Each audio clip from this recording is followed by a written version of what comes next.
Welcome back to Good Night Qatar. You know, it was really special in the year 2000 when Canada won the Gold Cup. I mean, till this day, we still talk about Mexico, USA dominating that tournament. But it was the Maple Leaf that was waved proudly. Part of that group, someone who scored 4 goals, took home the Golden Boot as well in that tournament. Carlo Corazzin joining us here on Good Night Qatar. It's so special to have you here, Carlo.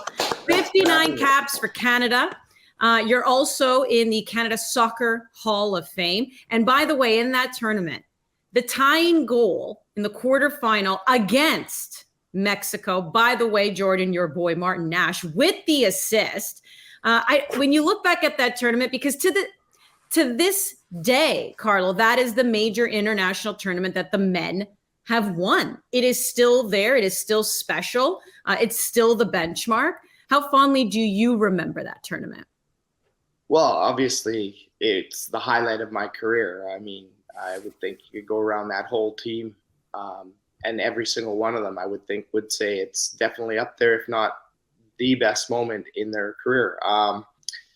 You know, I look back at the players that were on that team, and you know, Martin's still in the game, and a few of us are still, you know, playing around with it, commentary or coaching, but a lot of them didn't get maybe the recognition at the time that we deserved when we did take on a powerhouse in Mexico and then beat Colombia in the final. So fond memories. So excited to see Canada at this World Cup, and seeing Canada do so well at this World Cup brings all those memories flooding back. And when you talk about Martin, as we see this ball put in was fantastic.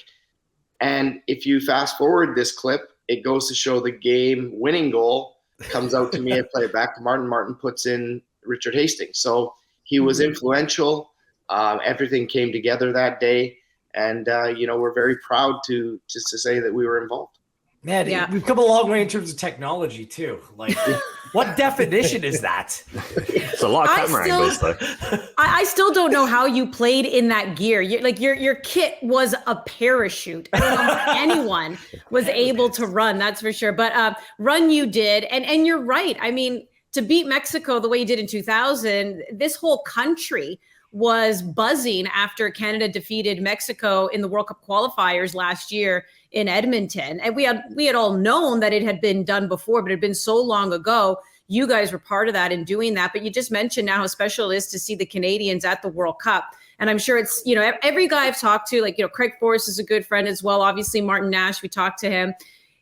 Of course, they wanted to qualify for a World Cup. But do you feel like that sense of pride knowing that you also helped pave the way? Like you are part of the history of where that program is now? Absolutely. We've got an alumni chat going, and every single one of us, whether it was you played one cap for Canada or you played, as you said, 59 with me, or you have the Mark Watson that was up at 80 something, every single player contributed to get this national team. Not this specific guys, but the actual platform for these guys to go ahead. And I always say this, Andy, the opening for me to go to England was Craig Forrest and Frank Yella. The opening for, I'm hoping for guys further after me to go was myself and Mark Watson and those guys.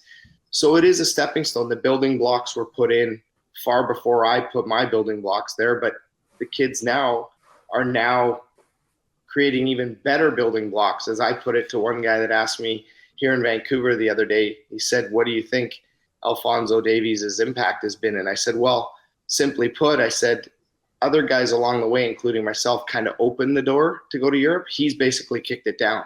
And now everybody's looking for a Canadian guy. Who's the next Canadian kid? Look at Buchanan. Look at, like, Kone now is going to move, and Johnston's going to move. And it just, it sort of just continually keeps going forward. And hopefully we keep this momentum. And I think they can get out of the group. I think they're going to have a tough go, but I think they can get out of this group. Well, let's talk about that, right? Because this is a team that can score. We know that. We saw it during World Cup qualifying. And then they go up against Belgium and they just have chance after chance after chance. And maybe it's easier said than done, but as someone who could score some goals, maybe what were some of the things that you were seeing there from Canada? What was maybe some of the things that they could do differently to even break down their next opponent in Croatia and also make history by getting the first goal at a Men's World Cup?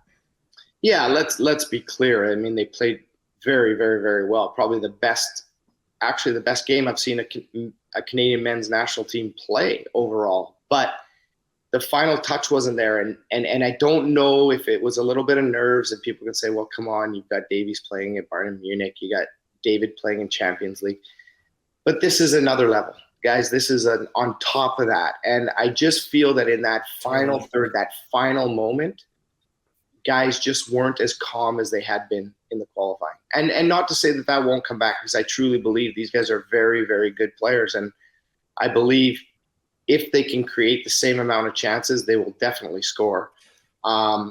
So the belief is there. I think they just need to get that ice back in their veins to take that fraction of a second a little longer when they get that opportunity to make it count. It's also about repeating. Sorry, guys. It's also about repeating that performance. Carlo, you understand like how difficult it is to actually go out and do it again. Do you have any questions about that when it comes to this team in this upcoming game? Wheels, you hit the nail on the head. Again, talking to guys even at work, if they would have gotten even something out of that match, it's a lot easier to dust yourself off, go into rehab, get yourself ready, go again. They got nothing, unfortunately. They had a great performance. They got accolades from everywhere around the world. But it's so tough to come back with that same level. Now, for my opinion, the first 10, 15 minutes are going to be so important. I don't even know if they want to go out and attack Croatia like they did Belgium in the first 10, 15 minutes, because if you don't get it right and it costs you, now you really have a surmountable mountain to climb. So if they can get through the first 10, 15 being on level terms and then let their athleticism get them going and get going, I think they'll be in good shape. But those first 10, 15 minutes for me are going to be crucial. All right, Carlo, I know we don't have you for much longer, but I'm going to wrap two questions into one. This is always what upsets producers, but I'm going to do it anyways, right? Yeah, I'm going to wrap it into one. I do want to know if you like the idea of a coach leaving it up to players to make the decision to take a penalty on the pitch, or would you rather have the coach say, this is your guy? And also, do you like the fact that a coach has gone and created controversy with your next opponent? We're going to go F Croatia. We all know the quote by now. As a player, are you sitting there going, coach, come on, man? Or are you like, yeah, whatever. That's okay. Talk about him. We'll just go and get ready for the game over here. What about those two topics? Well, first of all, taking penalties, I did. So I always knew I was the guy up. Didn't matter what kind of game you're having. You know what you're doing. You know if that instant happens, you're taking the penalty. I liked that. That was me. Who's here to sit and question John Herdman on where he's taken this team? It's pretty difficult to give criticism towards that. It's worked for them. On the second hand, if Davies, which he isn't, your regular penalty taker, and has been injured and is trying to come back into form, is that the right decision? Probably not. And it's easy for me to sit here and say that because he gets stopped. He scores the goal and nobody says anything. But I just feel with the options out there, he's not my first option. Mm-hmm. Again, it's easy to say that afterwards, but it's tough. Andy, leading into your second question there, I think if John, I can't speak for John, but I think if John had that quote back, that quote's not said. That's my opinion. That quote's said in the circle, but it's not said outside that circle. It's a tough one. The Croatians are proud. They've been a phenomenal team in the last decade. So, of course, they're going to get their backs up a little bit. I mean, the world's so small. We talked about technology now, and everything that's said is heard, and everything that's heard is done. So it'll be a tough one for Canada, because I think Croatia are going to come out with a bit between their teeth because of that quote. But, that's John Herdman. John Herdman's always been like that. That's why he's got this men's national team to where they are. He's very confident in what he does, and he's confident with the guys he has around him. Okay, one more little fun one here. Other than yourself, because it would be great to have you on the team, if you could pick a guy from your squad, the 2000 Gold Cup team, to be on this current team, who would that be and why? Here's one. He's a coach. Yeah.